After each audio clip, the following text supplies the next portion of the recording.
Selamat pagi untuk kita semua. Yang saya hormati Ibu Aryo Widyastuti MPD selaku dosen pengampu PPKN. Perkenalkan, nama saya Veronica Ninije, NIM 29022500016, Fakultas Ekonomi dan Bisnis, jurusan Akuntansi. Di sini saya akan menjelaskan tentang yang pertama itu, jelaskan menurut pendapat Anda terkait dengan pelaksanaan demokrasi di Indonesia. Menurut pendapat saya, mengenai sistem demokrasi di Indonesia adalah belum, karena demokrasi di Indonesia seringkali masih disogok atau diberi uang untuk memilih calon, dan lain. Daripada itu, keamanan saat berdemokrasi masih sangat kurang, dan kurang sadarnya masyarakat untuk memilih secara hati nurani. Pelaksanaan demokrasi di Indonesia. Demokrasi Pancasila sebagai sistem demokrasi yang dianut di Indonesia secara ringkas adalah sistem demokrasi yang dilaksanakan berdasarkan musyawarah untuk mufakat bagi kesejahteraan rakyat. Kebebasan individu dijamin namun tidak bersifat mutlak karena disesuaikan dengan tanggung jawab sosial. Era demokrasi parlementer di Indonesia juga seringkali disebut sebagai era demokrasi konstitusional. Yang kedua itu ada jelaskan terkait dengan hak dan kewajiban warga negara serta penegakan hukum yang ada di negara kita.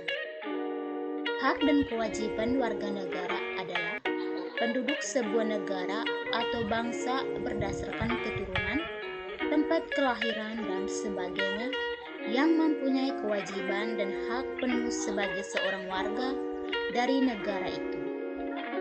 Pada pasal 26 Undang-Undang Dasar 1945, yang menjadi warga negara adalah orang-orang bangsa asli dan orang-orang bangsa lain yang disahkan dengan undang-undang sebagai warga negara. Di sini ada beberapa hak seperti yang pertama itu hak atas pekerjaan dan penghidupan yang layak. Yang kedua, hak untuk hidup dan mempertahankan kehidupan. Yang ketiga, hak untuk membentuk keluarga dan melanjutkan keturunan melalui perkawinan yang sah. Yang keempat, hak atas kelangsungan hidup.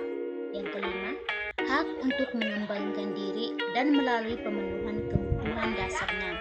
Yang keenam, hak untuk memajukan dirinya dalam memperjuangkan haknya secara kolektif.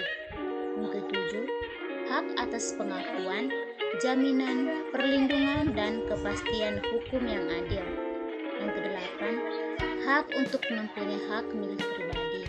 Yang kesembilan, hak untuk hidup. Yang kesepuluh, hak untuk tidak disiksa. Yang ke-11, hak kemerdekaan pikiran dan hati nurani. Yang berikutnya, hak beragama, hak untuk tidak diperbudak, hak untuk tidak diakui sebagai pribadi di hadapan hukum, dan hak untuk tidak dituntut atas dasar hukum yang berlaku surut. Yang berikut, hak atas kebebasan meyakini kepercayaan, menyatakan pikiran dan sikap sesuai dengan hati nuraninya. Yang berikutnya, hak berserikat, berkumpul, dan mengeluarkan pendapat. Hak berkomunikasi dan memperoleh informasi. Hak memperoleh pelayanan kesehatan. Kewajiban warga negara seperti wajib mentaati hukum dan pemerintah, wajib ikut serta dalam upaya pembelaan, wajib menghormati hak asasi manusia orang lain, wajib tunduk kepada pembatasan yang ditetapkan dengan undang-undang, wajib ikut serta dalam usaha pertahanan dan keamanan negara. Itu saja penjelasan dari saya, kurang lebihnya mohon maaf. Sekian dan terima kasih.